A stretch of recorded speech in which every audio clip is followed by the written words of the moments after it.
So today is the last day of our Introduction to Apocrypha course.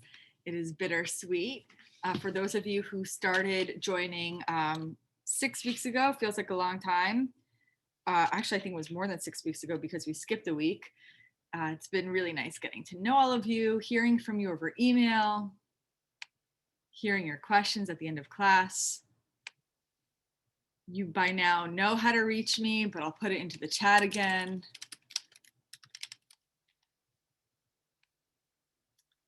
Okay, and let's get started.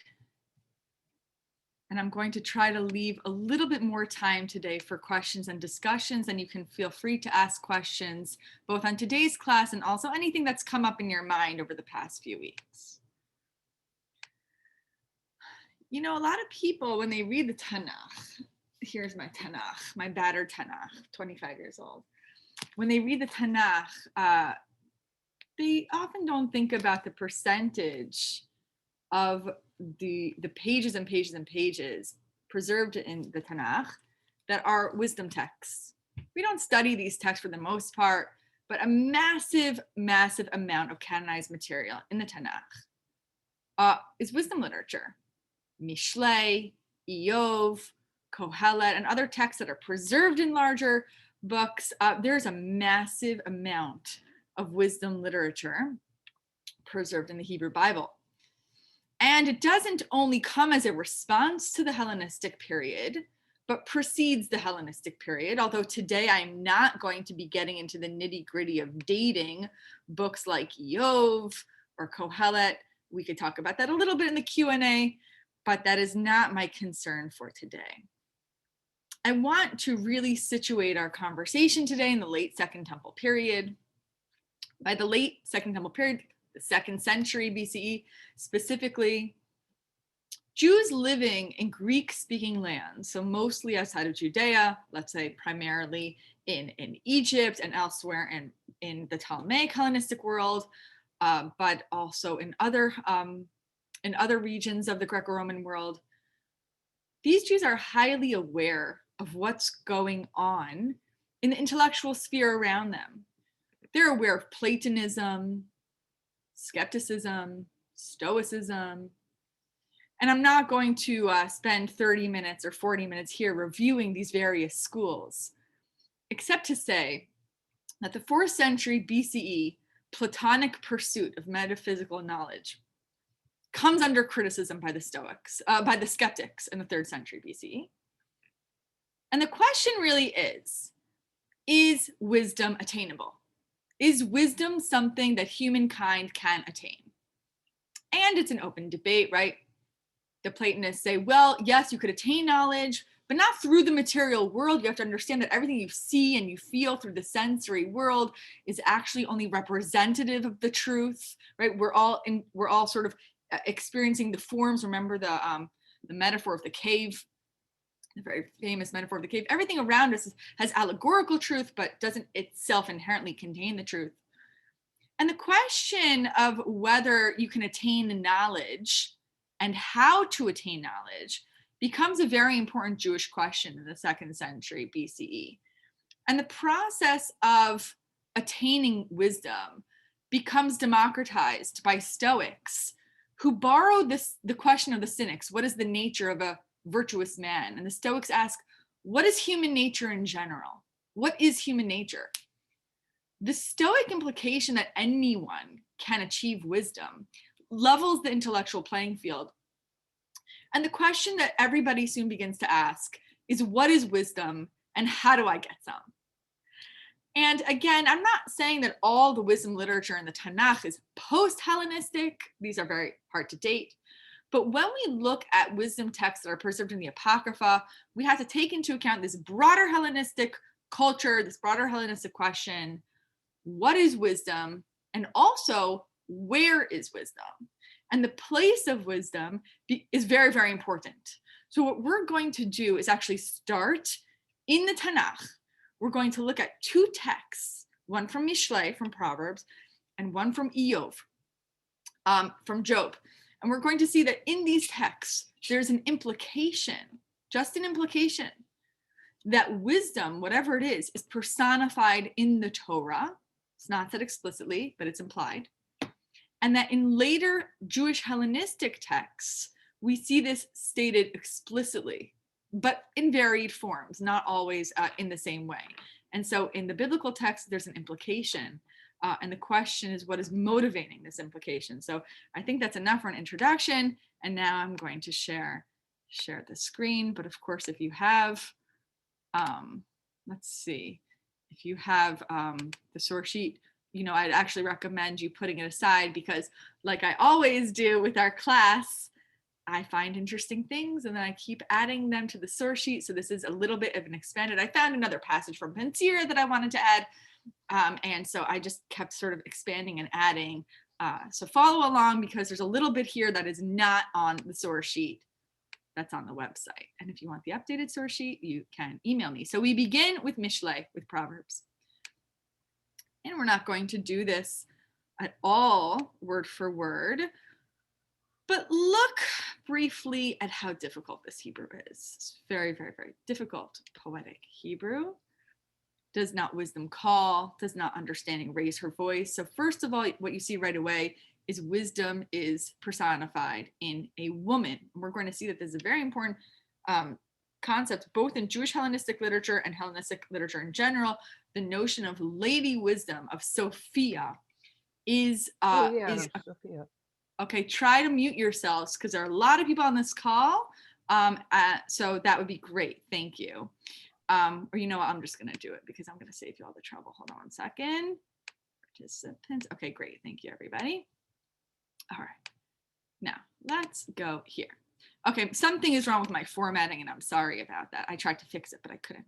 Okay, so wisdom, Lady Wisdom speaks. To you, O people, I call.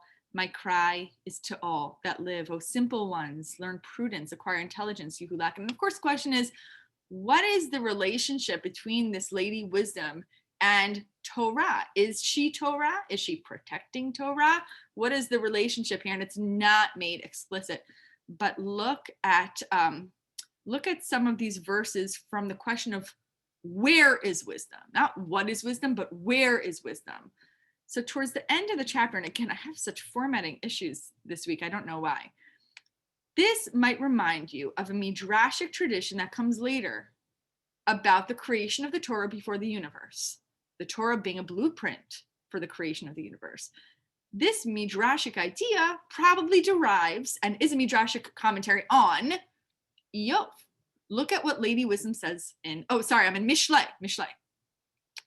The Lord created me at the beginning of his work, the first of his acts of long ago. Ages ago, I was set up at the first, before the beginning of the earth. Now, again, is this Torah or is this Chokhmah? Well, in Proverbs, it's Chokhmah. But when we think about this notion of what was created before the universe, we think of it as Torah. So again, it's not made explicit here, but it's a later connection that is made in the rabbinic period. But here we just have what's created before the universe, Chokhmah, Lady Wisdom. When there were no depths, I was brought forth. When there were no springs abounding with water, before the mountains had been shaped, before the hills I was brought forth, and on and on and on. When God established the heavens, I was there. When he drew a circle on the face of the deep. So very beautiful language, very beautiful poetry. But what is speaking right now is not necessarily Torah, but wisdom. The connection between Torah and wisdom has not yet been made explicit. But another passage preserved in the Tanakh seems to do something very similar. Again, the question is, where is wisdom? It's a question that Jews are asking, that Greeks are asking. And again, however you date Iyov doesn't matter so much to me, because I'm not saying this is responding to, Middle Platonists, but the question is a question that's sort of in the air in the Second Temple period. Where is wisdom, and how do you find her, and how do you how do you live among her? How do you live in her midst? And so look at this Hebrew. It's not so hard to understand. Verse 12, and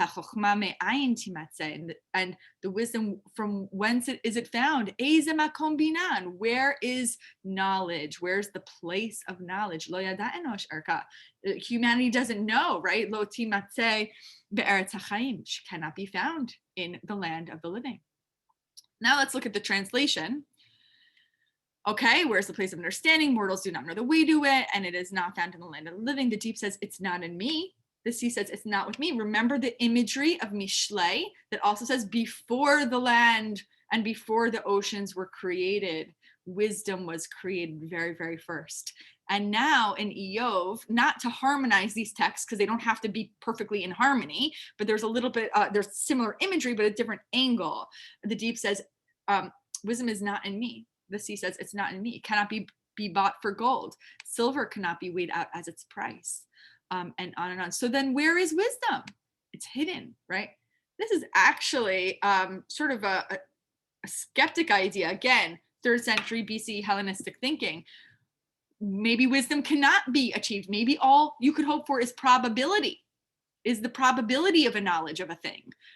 Knowledge here is hidden from the eyes of all living, concealed from the birds of the air.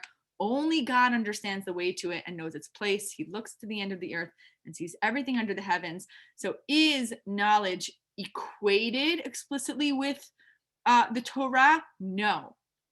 But you could read these texts and infer homiletically that connection, but it's not made. It's not made explicitly. So I want to use these texts to create a foundation for our discussion today when it comes to texts that were written much later, maybe written in Hebrew, but preserved and circulated in Greek, that absolutely were influenced by Hellenistic thinking, but sometimes were spawned against Hellenistic thinking. And I want to bring your attention to Ben Sira. Okay, so by now you should have some familiarity with this work. But lately, since I've been teaching so much on Zoom, I've realized it's fun to show people pictures. Everybody likes show and tell. And so I want to show you these images. What am I going to start with? Let's start with this little fragment over here. Okay. Well, actually, you know, maybe you could access this source sheet online so I could stop share and tell you a little story.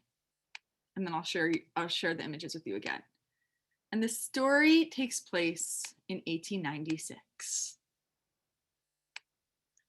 Now, the story focuses on twin, identical Presbyterian Scottish sisters. And there's no typo in what I just said, because that is what they are. If you've read my book, you know the story very well. This is the story of Agnes Smith Lewis and Margaret Dunlop Gibson. And I think you'll enjoy this story time and you'll see how it gets us to Ben Sira.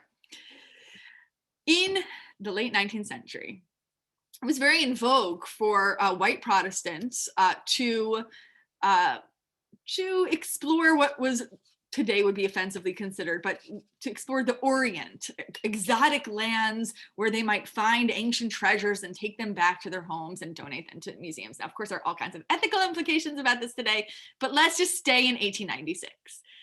So Agnes Smith Lewis and Margaret Dunlop Gibson were both independently wealthy. They were sisters, they were twins, they were Scottish, they were multilingual, they were super cool. And also, most importantly for our story, they were widows. They both coincidentally, tragically lost their husbands at very young ages. And they also had a fortune inherited both from their father and from their spouses. So they did what any women of means and intellectual curiosity might do in 1896. They go exploring. And they go to Cairo. Now, they're very devout women and they're very smart, and they've educated themselves in all kinds of historical disciplines and languages. And at this time, one big interest was, especially for Protestant explorers, was can we find ancient manuscripts that have never been published before that affirm our religious convictions, specifically our Christian religious convictions. And so what they want to do is they want to find ancient religious manuscripts. And they do.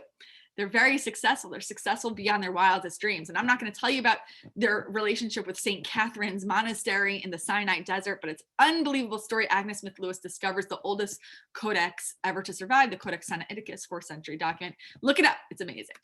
I'm going to tell you the story about how they discovered Ben Sira. So up until this time, Ben Sira was considered to be a Greek document written originally in Greek by a Hellenized Jew. Now, there's a lot at stake in this debate. most Protestant scholars of the Bible, right, they have their Apocrypha, so they have their Greek texts. Ben Sira survives in Greek. Great. Ben Sira does not derive from a Jewish wisdom tradition, like an authentically Judean Hebrew-speaking tradition. Ben Sira derives from a corrupted, Hellenized. People, please understand that I do not believe this. This is what I'm citing. This is how people thought about it in the late 19th century. Ben Sira derives from a corrupted, Hellenized, assimilated Jewish milieu that's profoundly, profoundly influenced by Platonic philosophy. Now, there is one detractor in this theory who says, no way, I do not believe any of you people. Ben Sira was originally written in Hebrew because there are Semiticisms, there are awkward phrases in the Greek that when you reverse translate them into the Hebrew, it seems that they're more elegant in the Hebrew. So I think there's a Hebrew original which stands behind Ben Sira, and I think Ben Sira derives from a biblical wisdom tradition, and I think Ben Sira was written by a pious Jew who might have been Hebrew speaking in Judea. And the person who says this is Solomon Schechter. Now, Solomon Schechter, I love the facial expressions I'm getting right now. Solomon Schechter has no evidence for this. None. He's just a Romanian Jew brought up in a very pietistic world who happens to now be a professor of rabbinics at Cambridge University, also multilingual, also brilliant, also can hold his own against the biblical scholars, mostly from Germany, the Protestant scholars in Germany who are putting forth these theories about Ben Sira. In any case, Agnes Smith-Lewis and her twin sister, Margaret Dunlop Gibson, they don't know Solomon Schechter. They're hanging out in Cairo looking for cool stuff. Now they're moseying along in the marketplace and somebody approaches them. I'm being a little bit poetic with my account here. I don't know if, exactly, were they in the market? Were they on an abandoned warehouse? I don't know. So they're approached by an antiquities dealer in Cairo who says, I have a manuscript. It's a very, very ancient, no, not a manuscript. I have a fragment of an ancient Hebrew document. It's incomplete, but I'll sell it to you. Now, they're educated enough to know various languages. They know Syriac, which is an Aramaic dialect spoken by Christians in the 1st through 4th centuries.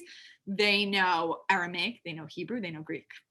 So they're very, very well educated women. They're not just running around spending money, thinking like about their hairdos. They're very, very knowledgeable. This person shows them the fragment, and right away, it seems to them significant. Now, they don't know what this text is, but the fragment seems ancient and it seems significant. They buy it. And they're like, what should we do with this little Hebrew fragment? What should we do? Well, let's show it to this person that we've heard of who lives in our neighborhood at the University of Cambridge, who's a Jewish scholar of ancient texts, Solomon Schechter. And so they bring it to Schechter. And right away, because he's so brilliant, he recognizes that this text, the verso and the recto, the front and the back over here, this text is the Hebrew original of Ben Sira. And he writes them a letter. This is very hard to decipher, but he's like flipping out. This is the Hebrew of Ecclesiasticus. Do you see that?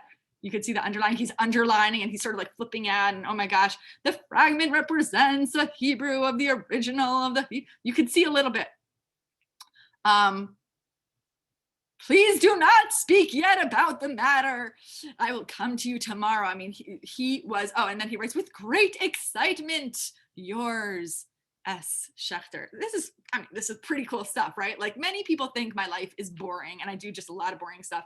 But then you come across this and you're like, wow, okay, maybe Malka does some interesting things. Not that I'm actually working on this, but this is very, very cool, I think.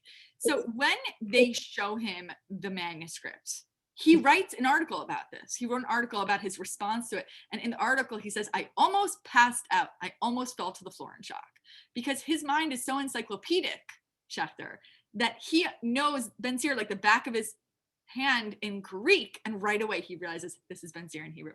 So much is at stake here. He's fighting against a wave of biblical theological anti-Semitism coming from this school of German Protestant thinking, like Wellhausen and Doom and whatever, all these major biblical scholars who are saying wisdom literature that is written by Jews in Greek cannot have derived from a Hebrew-speaking tradition. Because all that smart stuff had to have come from the Greeks. And the Jews were not interested in the universal pursuit of wisdom. They're only interested in their Jewy things, the ritual, the particularism, the cult, right? It's not, this is not Jewy. In any case, I mean, Ben Sira is quite, he absolutely emphasizes the temple and the priesthood, but that's for another discussion. So the point here, I wanted to give you a fun story, but also to suggest, again, what I've been saying for the past 6 classes, which is that there is extreme fluidity between the Greek wisdom tradition and the Hebrew wisdom tradition. And let's not make a binary, right, between what you find in Eov and you find in Mishle, right? And the text that we're going to discuss in a few minutes, if we have time, that we're circulating in Greek. Because the questions that were asked were common. The common question is, what is wisdom? Where is wisdom? How do we find wisdom and live among wisdom? But Ben Sira is very aware of a biblical tradition and using that tradition. So in any case, basically, the discovery of this fragment leads Schachter to go on a secret mission in December of 1896. He doesn't tell anybody, and he goes to Cairo, and he has to track down the rest of this document, right? Like, where did this come from? How does it, like, where's the rest of it? And this is the story of the recovery. I don't say discovery because Jews in Cairo didn't know about it, but the recovery. Oh, Fran R. I was just about to say that. The recovery of the 250,000 documents in the Cairo Geniza. And Schachter spends many weeks befriending the beadle, right, the shamish, the person who's sort of in charge of protecting the shul known as the Ben Ezra synagogue in the Jewish area of Cairo called Fustat. And finally, they allow him into this very little, it's literally a hole in the wall, an attic, but it's like a crawl space. And he goes in, and what he finds is documents that are actually, I would say confidently, far more significant historically than Dead Sea Scrolls, right? Because the Dead Sea Scrolls represents a tiny sectarian community of about 100 people that lived there for about 200 years. The Cairo Geniza has texts that date from the early medieval period, the 9th century, all the way up until the time of its discovery almost, but for about 1,000 years. Yes, Sacred Trash, P.S. also my book, but yes, Sacred Trash is a great book. In any case, so the discovery of Ben Sira is hugely significant for many reasons, but let's ground ourselves in the 2nd century BCE. Ben Sira is a Hebrew text. It was translated into Greek and circulated in Greek, but its ideas come from biblical tradition. Okay, now, and Hellenistic tradition, in the sense that that's what I'm arguing for, that there isn't a binary between these traditions. Okay, let's go back to sharing our screen. All right, so we have this very enthusiastic little postcard, and you can go to bensira.org and you can look at many of the manuscripts. It's a very, very cool website. But let's go to Ben Sira 24. Because in this chapter, Lady Wisdom speaks. And the question is, how is Lady Wisdom here different from, I could talk about the Cairo Geniza if we're interested more in the Q&A section and the Damascus document. Very, very, very important discussion to be had. Okay, so wisdom in Ben Sira is a little different than wisdom in biblical texts. Here, it's much more explicit. And I think that there's an anti-Hellenistic polemic a little bit. It's much more explicit that wisdom is subjugated to God, not equal to God, not transcendent, but subjugated to the will of God. There's a clear hierarchy. Wisdom praises herself and tells of her glory in the midst of her people. In the assembly of the Most High, of God, she opens her mouth, and in the presence of his hosts, she tells of her glory. And this is what she says. I came forth from the mouth of the Most High and covered the earth like a mist. And so again, you have this sort of primordial, pre-creation sort of existence of wisdom existing alone before anything else. I dwelt in the highest heavens. My throne was in a pillar of God. Alone, I compassed the vault of heaven and traversed the depths of the abyss. You can imagine wisdom flying through the air, through the atmosphere by herself. Now, remember how in other texts, she doesn't exist in the sea, she doesn't exist on land, but she also exists before those things are created. Over waves of the sea, over all of the earth, over every people and nation, I have held sway. But there is something in charge of me, and that is God, right? So wisdom doesn't just get to chill out all day like flying through the clouds. The creator of all things gave me a command, and my creator chose the place for my tent. And my creator said, make your dwelling in Jacob, and in Israel receive your inheritance. So wisdom has to listen to God in Ben Sira. Wisdom is subjugated to God. So whereas in Hellenistic thinking, wisdom is the life, the pursuit of wisdom is life's goal. Here, yes, as a means to worship the one true God, not a means in itself, not an ends in itself. The creator of all things gave me a command, right? And so she's subjugated to God. And what is the command? Go settle in the tent of Jacob. Go live among the people of Israel. And this implies to me, wisdom is the Torah. So we're getting there. It's not explicit yet, but we're getting there. And then she has an almost erotic invitation to the reader. Come to me, you who desire me, and eat your fill of my fruits. And remember, she is personified as a woman, so there is eroticism here. This is not like me reading into it. It's pretty explicit. For the memory of me is sweeter than honey, and the possession of me sweeter than the honeycomb. Those who eat of me will hunger for more. Those who drink of me will thirst for more. I mean, this really is quite erotic. All this is the book of the covenant of the Most High God. All of this is the book, the law that Moses commanded us as an inheritance. And now we get to a much more explicit articulation of what is wisdom. Wisdom is the book. I want to point out, so this is Ben Sira 24, a very, very, very famous passage of Lady Wisdom, but I want to put this into conversation with a later text, the end of Ben Sira 42. God possesses wisdom, both in metaphor and outside of the metaphor, right? God controls Lady Wisdom. Lady Wisdom has to obey God, but also God encompasses wisdom. God searches out the abyss. So it's God who sort of is all encompassing to the point where he encompasses wisdom. For the Most High knows all that may be known. He sees from of old the things that are to come. He discloses what has been and what is to be, and he reveals the traces of hidden things. Sorry about this formatting. He has set in order the splendors of his wisdom. He is from all eternity one and the same. Nothing can be added or taken away. And so the reason why I think it's important to read these in conversation, these passages in conversation with one another, is because it seems that even if Lady Wisdom is the Torah, the most perfect personification, not personification, but the most perfect embodiment of all knowledge really is God for Ben Sira. So I think Ben Sira subdues wisdom a little bit, subjugates wisdom a little bit. So wisdom as embodied in the Torah is great and admirable and dwells among the people of Israel. But it's really God who knows all things, who understands all innermost secrets. So I think wisdom is a little bit subdued. And then if you put that into conversation with Ben Sira's general attitude towards women, you get something much more complicated. Because, I didn't include it here, but earlier in chapter 42, if you go to chapter 42, I think it's verse 13, women come from wickedness, which contradicts the Sophia tradition of knowledge. So there's a lot of scholarship on Ben Sira's extremely negative attitude towards women. Now, is this negative attitude towards women, can it shed light on how he subjugates Lady Wisdom to God?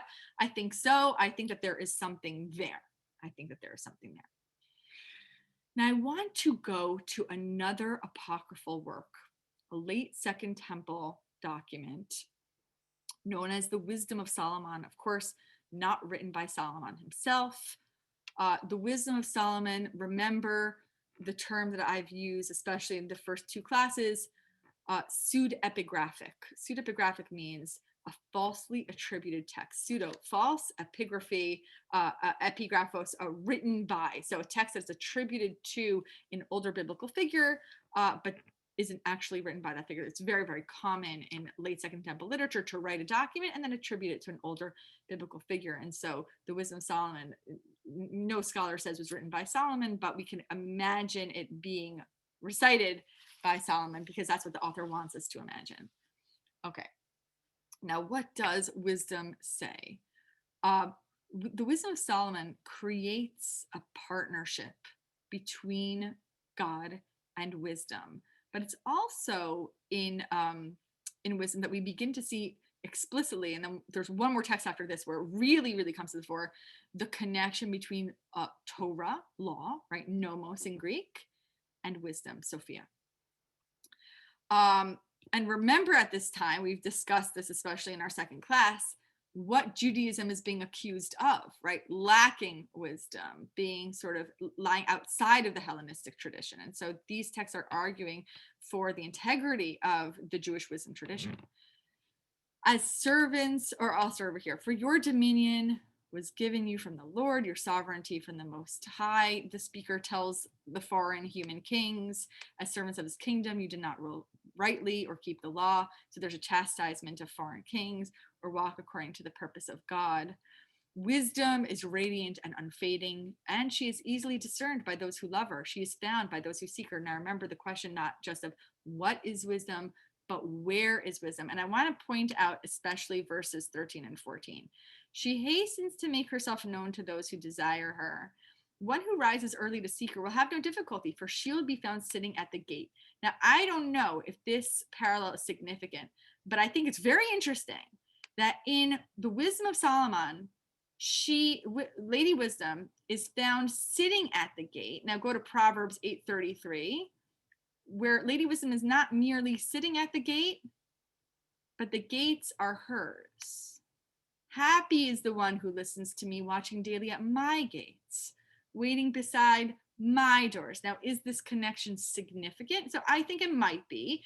The wisdom of Solomon, again, subduing Lady Wisdom a little bit. These gates are not hers. So it's a little bit like, here, let's go back to over here.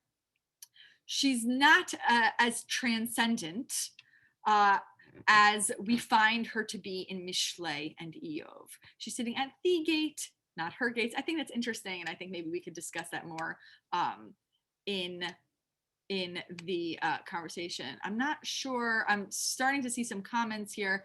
Again, I'm not sure what these comments are, but of course, for the past 6 weeks, I've been arguing that Hellenized Jews are pious. So I'm not exactly sure what the question is there, because we've been saying over and over and over and over that Greek-speaking Jews are observing dietary law, circumcision, and the Sabbath. So that's like a major theme of this course. Okay. All right. So the beginning of wisdom is the most sincere desire for instruction, and concern for instruction is the love of wisdom. And the love of wisdom is the keeping of her laws. So wisdom is no longer this thing that exists outside of time and space from the primordial creation, although I will tell you what wisdom is and how she came to be. I will hide no secrets from you. I will trace her course from the beginning of creation and make knowledge of her clear, and now will not pass by the truth. So, I do see here a much more explicit connection between wisdom and the Torah, wisdom and observing God's laws. But there's also a little bit of a subjugation in wisdom that I see in the Greek Jewish literature, in Ben Sir and the Wisdom of Solomon. If you look at Baruch, another pseudepigraphic text from the 2nd century BCE, and again, you're asking the question, where is wisdom? We finally come to an explicit argument that wisdom is the Torah. Who has found her place? Who has entered her storehouses? Where are the rulers of the nations and those who lorded it over the animals on the earth?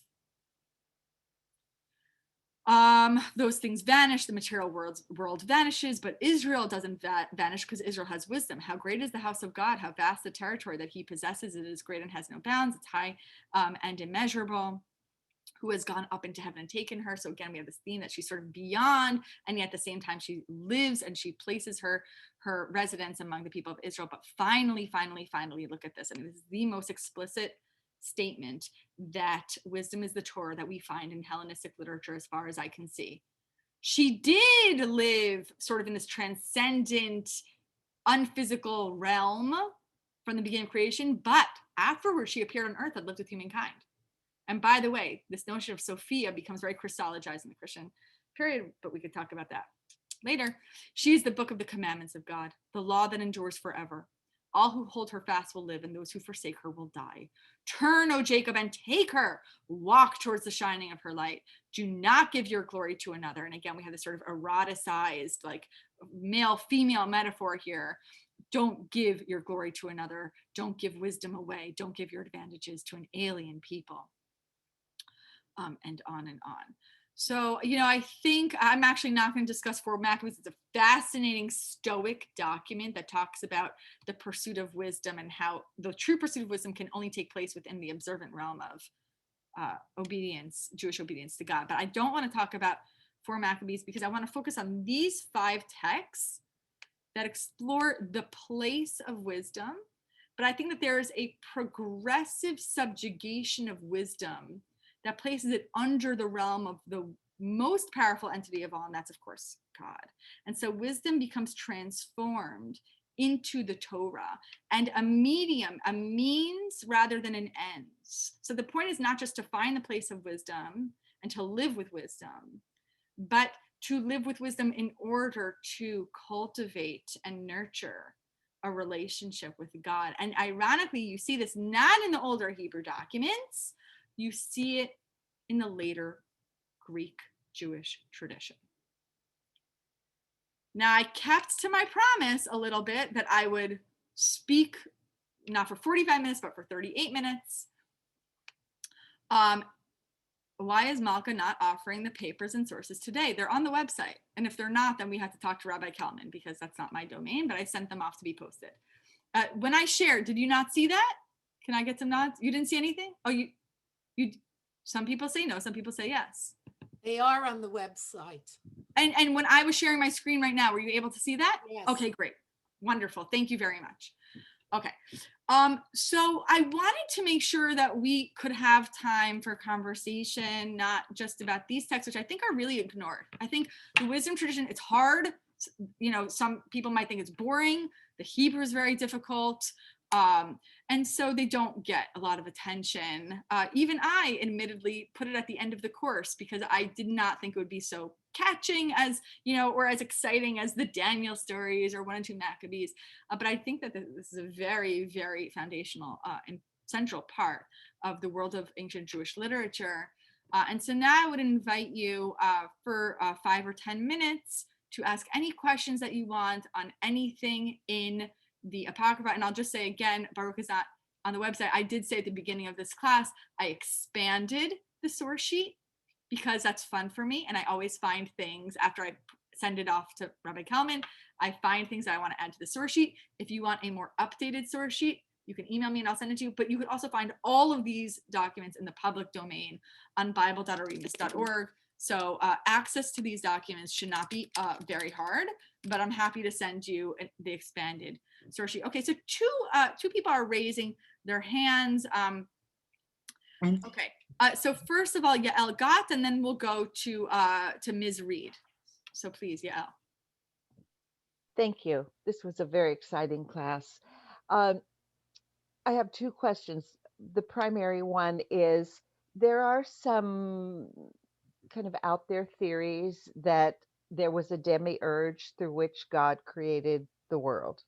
And I'm putting together and wondering how you feel about if we look at God as ratzon, as will, and then Torah or wisdom as the demiurge through which God creates the world. How do you feel about that? That's number 1. And then number 2 is you said the word for wisdom in Greek, and what was that? It was beginning with G-N? It's usually Sophia, which is embodied as Lady Wisdom. But there was another word, nomos. Nomos. Which is translated as law, but that's a problematic translation because then when you get to the New Testament and you hear Jesus saying, I've come not to abolish the law and the commandments, you might think that he's rejecting the law, right? But taking all the ethical values of Judaism, and that's been very problematically misunderstood.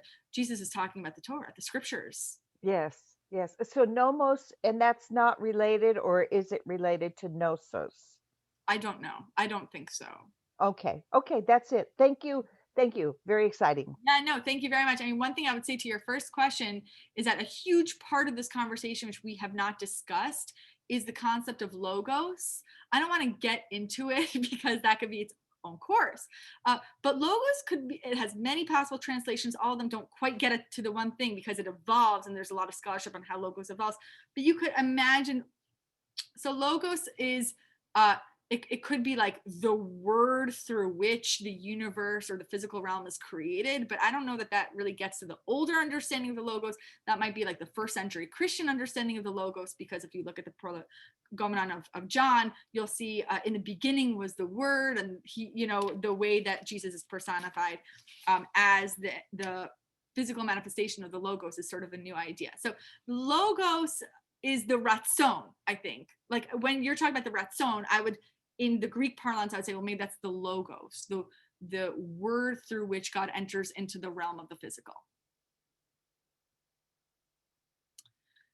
Okay, so thank you very much. And now we'll go to Ms. Reed.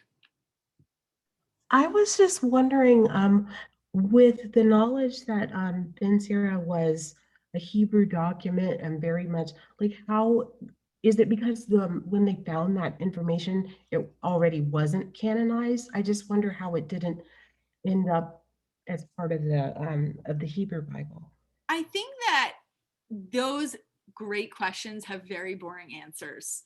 You know, Ben Sira is a late document. It's circulated in the middle of the 2nd century BCE, and very quickly, oh, did we not do the introduction to Ben Sira? Was that a different class? I'm teaching every day, nonstop. Do we not discuss the introduction to Ben Sira? Oh my gosh, it is so much fun. It wasn't really relevant to today's discussion of wisdom, but I encourage you to look up the introduction to Ben Sira. It is so fabulous because it's autobiographical. It's written, the introduction is written by the grandson of the original writer, who says, here's why I'm translating the text into Greek. I'm translating into Greek because Greek-speaking Jews in the diaspora need this text. They need the text that my grandfather wrote originally for Hebrew speakers in Judea, but the diaspora needs this text because the phrase is the lovers of learning, one word in Greek, need the text of my grandfather. And so, you know, even if it was originally written in Hebrew, it took off in Greek and it was circulated in Greek. So the boring answer to your question is it's late and it was being read in Greek. It would not have been canonized in the Hebrew Bible at that point in time. And basically the Torah and the Nevi'im were done by the 2nd century BC for the most part. Now the writings, the Ketuvim, had some more flexibility because we know even the rabbis are discussing what's in and what's out. There's a lot more fluidity with this last category, but it doesn't make it in. And on the other hand, I should say, the rabbis cite Ben Sira, which is part of the reason why Schechter thinks that this had to have been written originally in Hebrew. The writer cited as the rabbi cited as authoritative in bits and pieces. And so this is one of those few texts that were primarily being circulated in Greek, and yet were probably read by the rabbis and respected very highly by the rabbinic community, which makes it very intriguing and actually quite distinct.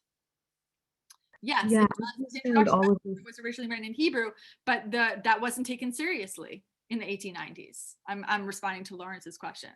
Schechter writes about this in a 1906 article. I think it's on my desktop. I could send it if you want. Yes, keep going if you have a question. No, I just wanted to say that I'm so excited by this, and it was amazing to see the handwritten letter, and you can tell he's just effusive, like, oh my goodness, like that's just like nerd heaven for me. So thank you for showing us that. I was just thrilled. Thank you. Yeah, it's really fun. I found a few other things. I think the article where he really describes, it's a very, very famous article, how he describes all his discovery of the Ben Sira fragment in the Karaganese. I think it's a 1906 article. You could probably find it online, but yeah, it's a lot of fun. It's a lot of fun. Malka. So I'm impressed by the appearance of so much Shir Hashirim like language when he's talking about Chachma. Oh yeah, the eroticism. Well, yeah, and so like he's combining pieces of Mishle where the Chachma is a woman, and then the Shir Hashirim version of, and you know, with the midrashic overtone that it's not just a woman, but it's really, you know, God and the Torah and all that stuff. And he's mushing it all together in his version of Mishle / Shir Hashirim. That's really interesting. Yeah, I absolutely think that's a very good way to look at it, you know, especially this very powerful metaphor of the marriage metaphor between God and Israel that we see so prominently in biblical prophetic literature. has maybe kind of corollary in Hellenistic thinking of between Sophia and humankind. And so Ben Sira is taking that, right, and like bringing into conversation with Sophia. So yeah, absolutely. I think, and I hadn't thought so much about Shir Shirim, but I think it's absolutely true. Thank you. Again, I'm sorry that I can't read all of these comments in the chat. I have been hearing from all of you, almost on a daily basis, which is fun. And I do apologize when it takes me a few minutes to get back to you. But again, I can't read all of the chat right now. So definitely feel free to send questions over, or we could take one or two more right now. Anyone else?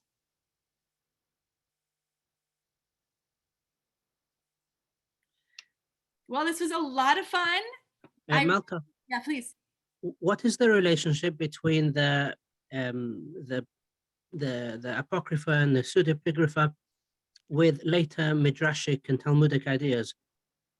Well, that's a massive, massive topic, and you need to take it text by text. So if you take, for example, the pseudepigraphic document Jubilees, which was written in Hebrew in the 2nd century BCE, 15 copies of this text are found at Qumran. It's sectarian, but very popular. You could find traditions in Jubilees that resurface in later Midrashic traditions, particularly the collection, the 5th century Land of Israel collection, Bereshit Rabbah. And so what does that mean? It means that there are Midrashic traditions circulating orally that are making it into ancient documents and later resurfacing in Midrashic documents. So for example, Jubilees talks about the 10 tests of Abraham, right? That shows up later in rabbinic literature. Josephus talks about the fiery furnace that Abraham survives. Again, that shows up in later Midrashic documents. So it's not, I can't say anything about the collection of pseudepigrapha. That's like I've said at the beginning of this course, that's a artificial 18th century modern collection. The pseudepigrapha is not really a collection, right? It's just like everything that didn't make it into a canon. But what I can say is on a text by text basis, you can analyze certain Second Temple documents and think about them as reflective of oral traditions that later make it into later rabbinic texts. There are a few cases where I could even say there's a literary connection, meaning the rabbis have this older text and used it. But most of the time, it's not a linear connection. So Jubilees is a great example of a Second Temple text that is not canonized. It is canonized in the Ethiopic Christian tradition, but not canonized in the Jewish tradition. And suggests that many of the 5th century CE Midrashic traditions are actually very, very ancient. And what Jubilees does is it brings some of these traditions into a period that's 700 years earlier, before the Midrash was written down. So that's pretty incredible. And I think, again, you take it on a text by text basis, and there's a lot of good scholarship on that question. Can you recommend any of the scholarship? On Jubilees, so there are a few scholars who do very nice work in terms of putting Second Temple traditions into conversation with rabbinic literature. Obviously, Jim Kugel would be like the number one. James Kugel, Isaiah Gaffney, Yeshayahu Gaffney would be another one. I would start with How to Read the Bible. I would start with Kugel. Yeah. Kugel and Gaffney would be my number 2. And then, there are other scholars who do it, maybe not as prolifically. Thank you very much for your whole course. Oh, thank you very much. I've enjoyed it. And James Vanderkamp on Jubilees. Okay. Yes. Thank you for being here. Thank all of you for being with me on this journey. And I hope to see you all again, virtually or in person, one day soon, please God. Yes. Are you teaching anything again soon that we may be able to find you? Thank you. I'm teaching a 3-part series for Drisha in April and May on the rabbinic reception history of the 10 plagues. I'm around. You could find me. I teach for Hartman. I teach for all kinds of places, but I would love to I'd love to find a time to I can come to your communities virtually if you want to bring me in. I'd be very honored to talk to you. Do you have a website where we can find where you're teaching? Well, I have a website on malkasimkovich.com. I haven't updated it in 2.5, 3 years. And you can find me on the ctu.edu website. I teach at Catholic Theological Union in Chicago. But do you put where you're teaching on your website so that we can find you easily? Yeah, my CV is on there. So you can, I'm not So that Put your calendar there too, so we can keep up with you. Thank you. It's very kind. That's very sweet.